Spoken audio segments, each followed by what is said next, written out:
Namaste. This presentation is just a small attempt to honour His Divine Grace, A.C. Bhaktivedanta Swami Prabhupada. In August 13th, 1965, Srila Bhaktivedanta Swami set out from India to bring Krishna to the West. Carrying only a small suitcase, an umbrella and a bag of dry cereal, he climbed up the steep gangway onto a cargo ship named the Jaladuta. The shipping company with which he was travelling gave him a complimentary diary. Once his voyage to America began, he made regular entries in that diary to record the events of the journey. This diary is a personal account of his challenging 38-day sea voyage and reveals the full measure of Srila Bhaktivedanta Swami's devotion and faith in Krishna amidst all ensuing hardships, seasickness, and a massive heart attack.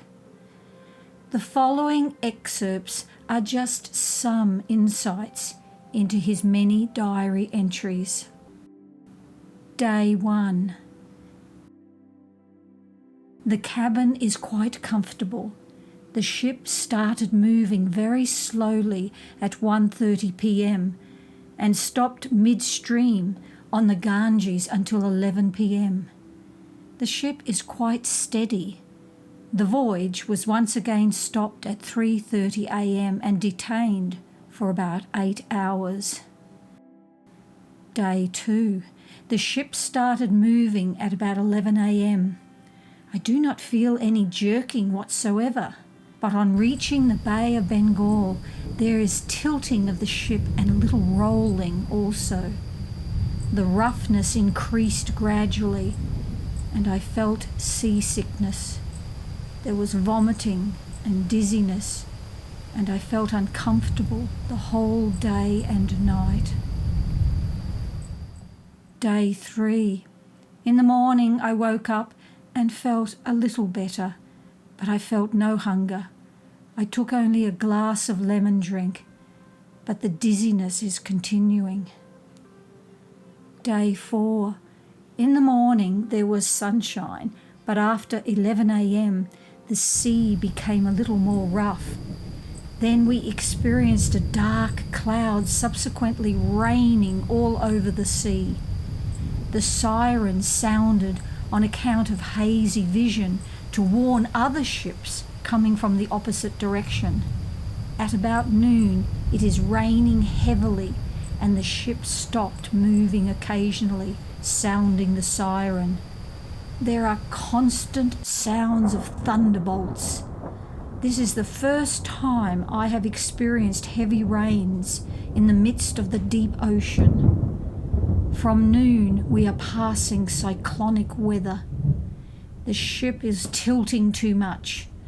I feel seasickness all day and night. Day 6. I felt quite normal today, and the seasickness is completely removed. The ship remained silent the whole day on account of the hazy sky. Day 8. This is Janmashtami. The captain arranged for a meeting, and I spoke for an hour on the philosophy and teachings of Lord Sri Krishna. All the officers attended the meeting, and there was distribution of prasadam.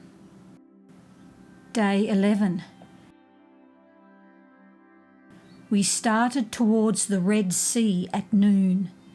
The sky was almost clear and there was sunshine.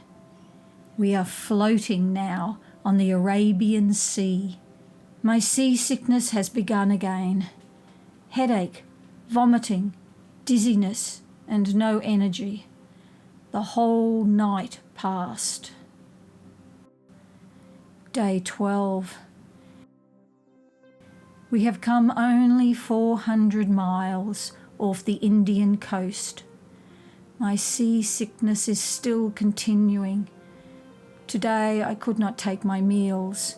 I am feeling uncomfortable. From Wednesday the 25th until Monday the 30th of August, there are no entries in his diary because Srila Bhaktivedanta Swami suffered a massive heart attack. Day 19. He simply writes in his diary, "Passed over a great crisis on the struggle for life and death." Day 25. Today I have eaten khichdi. It was tasteful, and this gave me a push forward to get renewed strength little by little. Day 27. Today at about 8 a.m. we are near Gibraltar and we experienced fog. It was dark all around the ship and she stopped moving completely.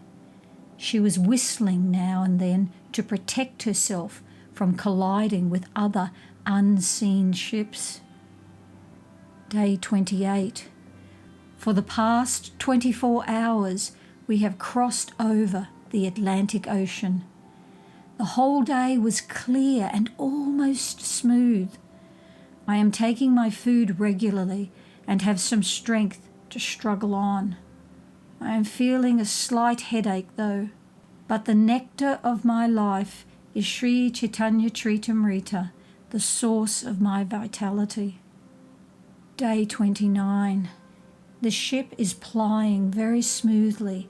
I feel better today, but I am feeling separation of Sri Vrindavan and my lords Sri Govinda, Gopinath, Radha Damodar.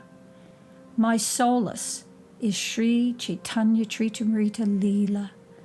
I have left Bharat Bhumi, India, just to execute the order of Srila Bhaktisiddhanta Sarasvati in pursuance of Lord Chaitanya's order.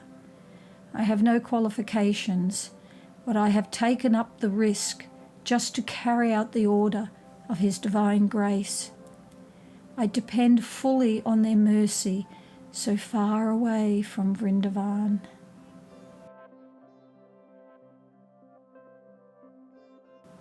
Day 32.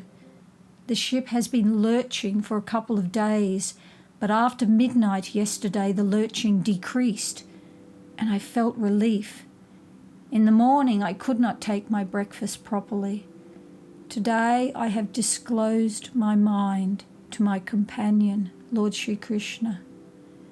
The lurching stopped and the captain tells me that they had never experienced such calmness on the Atlantic.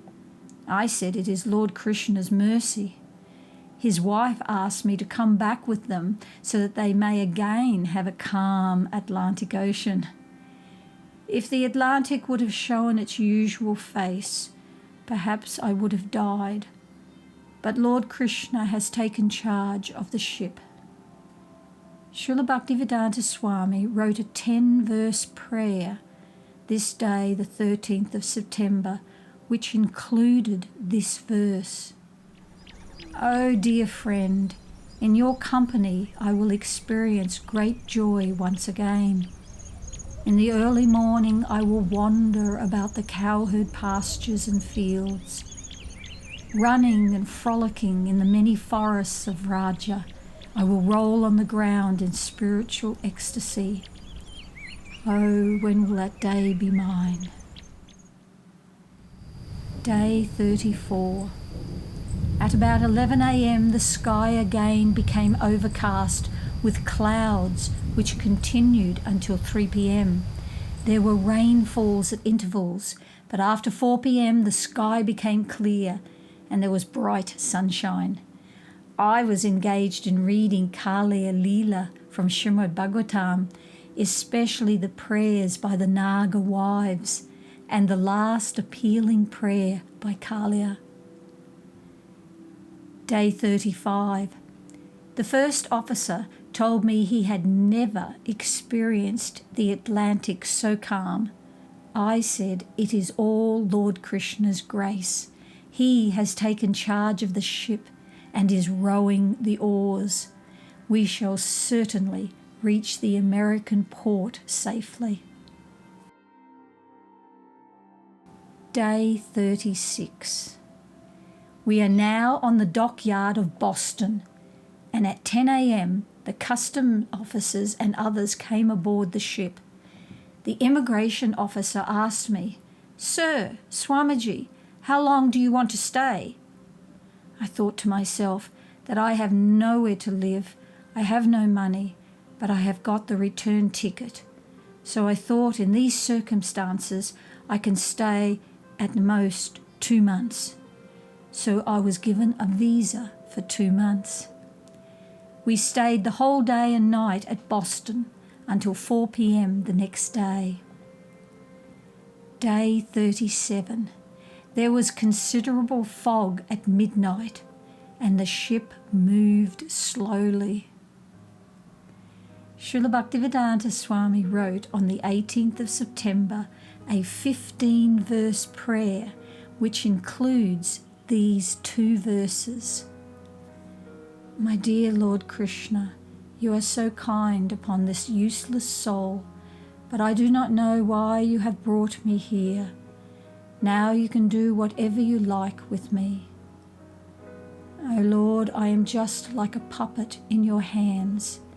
So if you have brought me here to dance, then make me dance, make me dance. O Lord, make me dance as you like. Day 38.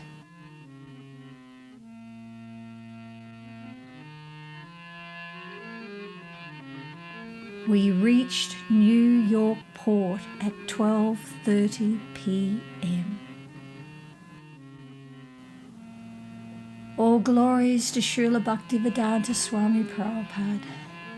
Thank you for your unconditional love for your spiritual master, which brought you to the West and into our hearts. Hare Krishna, Krishna Krishna, Hare Hare, Hare Rama, Hare Rama, Rama Rama, Hare Hare, Hare Krishna, Hare Krishna, Krishna Krishna, Hare Hare,